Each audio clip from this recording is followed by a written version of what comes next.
તો આ તરફ સાબરકાંઠાના પ્રાંતિજમાં બ્રહ્માણી માતાની પલ્લી નીકળી નાની ભાગોળમાં આવેલ મંદિરેથી આ પલ્લી યાત્રાની શરૂઆત થઈ। વર્ષોની પરંપરા મુજબ પલ્લી યાત્રા યોજાઈ। ભક્તોએ અનેક લીટર ઘી પલ્લીમાં ચઢાવ્યું।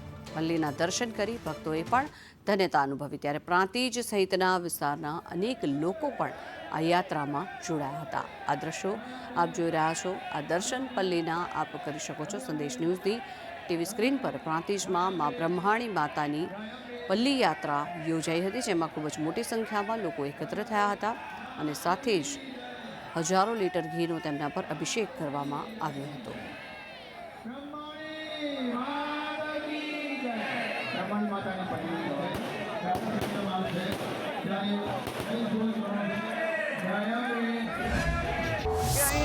બ્રહ્માણી માતા ચોકની અંદર પલ્લી બાંધવામાં આવે છે અને આ પલ્લી બાંધીને એના પર હજારો મણ ઘીનો અભિષેક કરવામાં આવે છે અને એ પલ્લી પટેલવાસના ભાઈઓ ખભા પર ઊંચી કરીને જેમ બે બોલતા બોલતા માર્ગ સુધી આવે છે ને ત્યાંથી પાછા વળે છે। હવે એવું કહેવામાં આવે છે કે માર્ગની અંદર જે રજવાડાઓ રહેતા હતા એમની જે રજપૂતાણીઓ હતી એ ઘરની બહાર નીકળી નથી શકતી અને એમને દર્શન કરવા માટે અહીંથી એ પાછી વાળવામાં આવે છે અને આ રીતે હજારો યાત્રાળુઓ હજારો શ્રદ્ધાળુઓ આવીને માતાજીના દર્શન કરે છે અને ધન્યતા અનુભવે છે।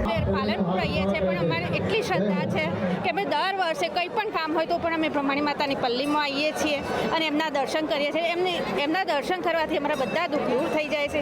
અમારે કંઈ પણ કામ અટકેલું હોય ત્યાં માતાજીને ઘી ચડાવવાનું હોય છે એ માનતા રાખીએ એટલે મારા બધા જ કામ પૂરા થઈ જાય છે અને ખરેખર અમને ખૂબ મોટો લાવો મળે છે। દર્શન કરવા માટે અવશ્ય અહીંયા હાજર રહીએ છીએ અને અહીંયા બહુ બધા આજુબાજુના ગામમાં જે ભક્તો આવે છે અને માતાજીની જે બી ઘી ચડાવવાનું હોય છે અને જે બી બાધા રાખે એ માતાજી એમની બાધા પૂરી કરે છે અને બધા અહીંયા હસતા મોઢે જાય છે અને દર વર્ષે પલ્લીનું બહુ મોટું મહત્ત્વ છે કે એમને ઘી ચડાવવાનું કોઈ બીનું કામ કંઈ હોય ને શ્રદ્ધાપૂર્વક જે માતાજીની અરજી કરે એ માતાજી પૂરી કરે છે।